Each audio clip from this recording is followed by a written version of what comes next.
Ito guys, nandito kami sa Oro na, no? Tapos nagkayaan kami. Susubukan namin lusungin yung battery trail.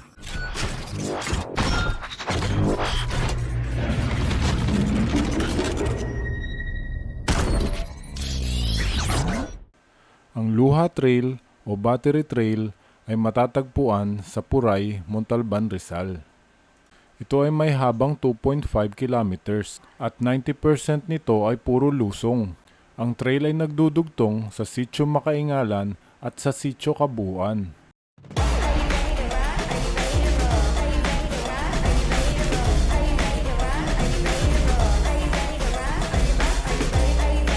Papunta ron sa Makaingalan, saka doon sa Luha Trail o Battery Trail.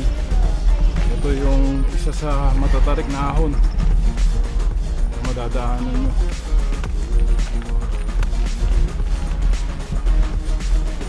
Pero kita mo, panis lang yan kaya rin. Sagat na guys.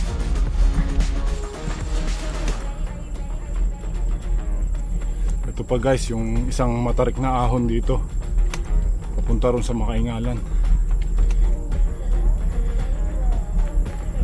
Tapos si Ray, hirap na hirap po. Ano sa likod si Ray, hirap na hirap. Hoy, bilisan mo! Tatangaliin tayo!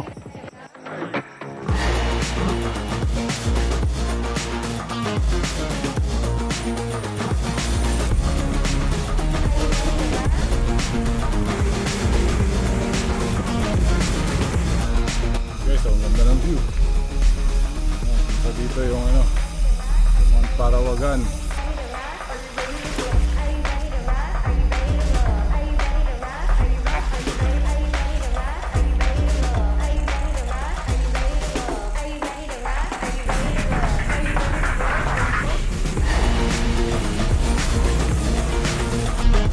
So guys, pag narating nyo na itong lugar na to, yung tinatawag na Este del Sol.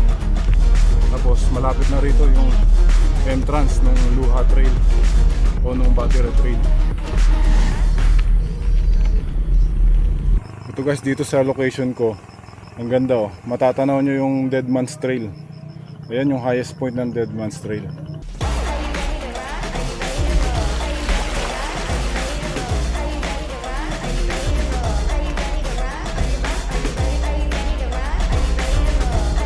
Ito guys, narating na natin yung entrada ng Luha Trail.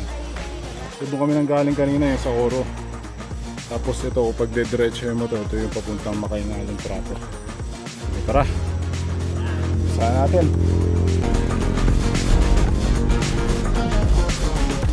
Masusukat mo ba ito? Hindi, ito, itong haba nito kaya. Guys, mamaya malaman natin kung gaano kahaba itong Luha Trail hanggang makalabas tayo doon sa Sitio Kabuuan.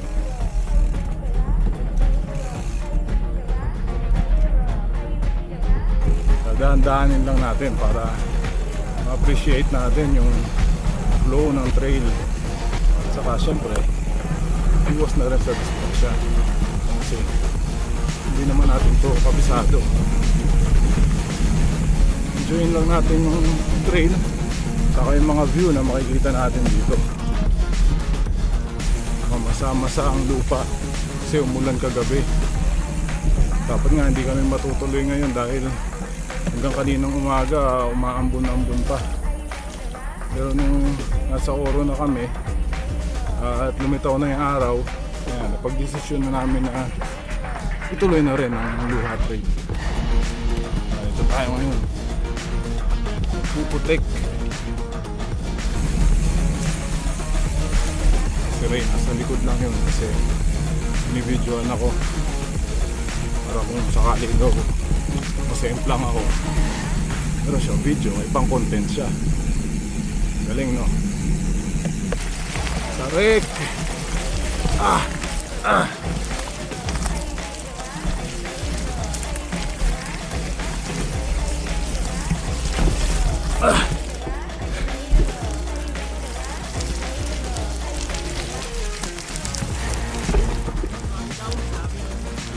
Hindi, basang-basa ngayon.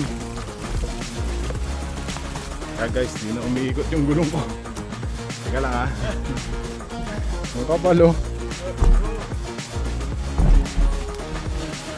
Mahirap nang bumalik, di ba? So diretsuhin na lang natin to. Mas mahirap nang bumalik.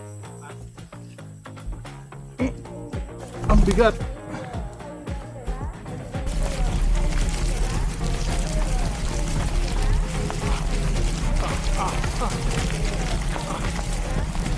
Saan na kaya si Ray? Ang tagal ah. Ito guys, ang lagkit kasi ng putik. Tingnan nyo yung bike ko. Oh. Ayaw nang gumulong. 1 hour na ako dito, wala pa si Ray. Ano kaya nangyari doon? Ray, okay ka pa? Okay pa? Sige. Yan na, sasakyan mo na. Di ko pa naman sasakyan. Totally tanggalin kaya natin. Linisin, baka sakali.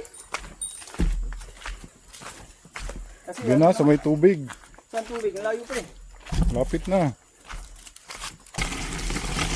Ito na, oh, yung falls. Ito na. Falls. Yan. Ito yung mini falls. Dito tayo maglinis ng gulong.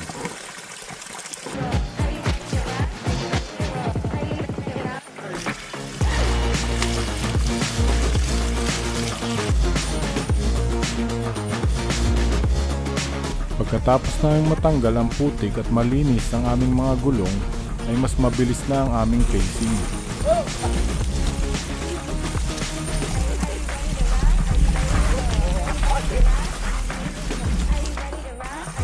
Hindi ka nakaklit.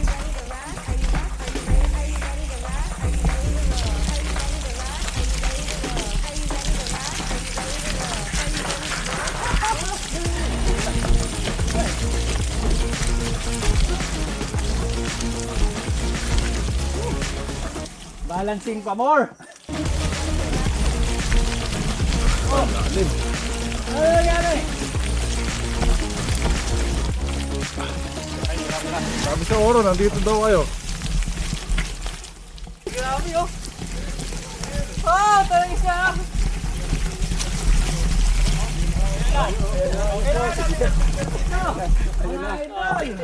Sa gitna ng trail ay naabutan namin ang isang grupo ng mga siklista na sumubok ding lusungin ang Luha Trail.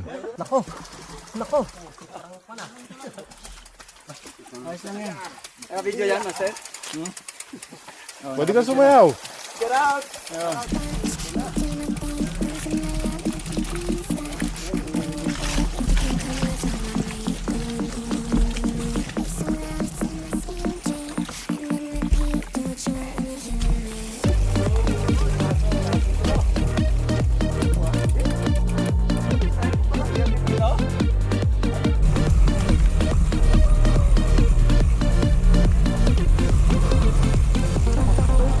Uy, sayang.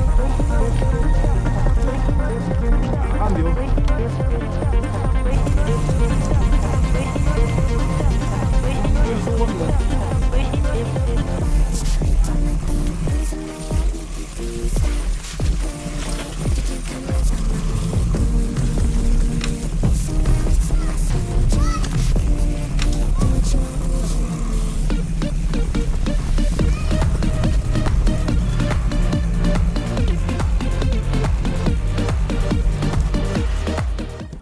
Yan, ito guys, nakalabas na kami ng Luha Trail o yung tinatawag na Battery Trail din, ano.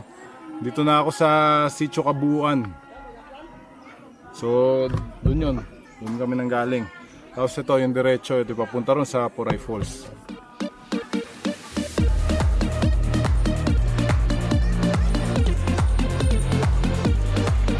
So guys, nandito na ako sa San Rafael, no. So dito ko na tatapusin yung video itong bike adventure natin ngayon sa Luha Trail. Muli, maraming salamat sa panonood at isang bike adventure na naman ang na-share ko sa inyo.